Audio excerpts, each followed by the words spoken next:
చెప్పేవా చెవిలోన ఒక మాట, పువ్వులతో తుమ్మెద చెప్పే మాట.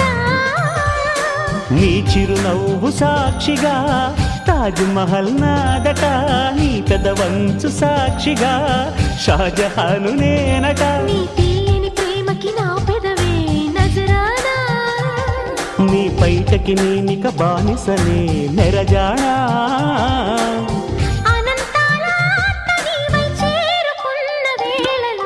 కోకలు కట్టిన కోయిలా కమ్మని కౌగిలియవే.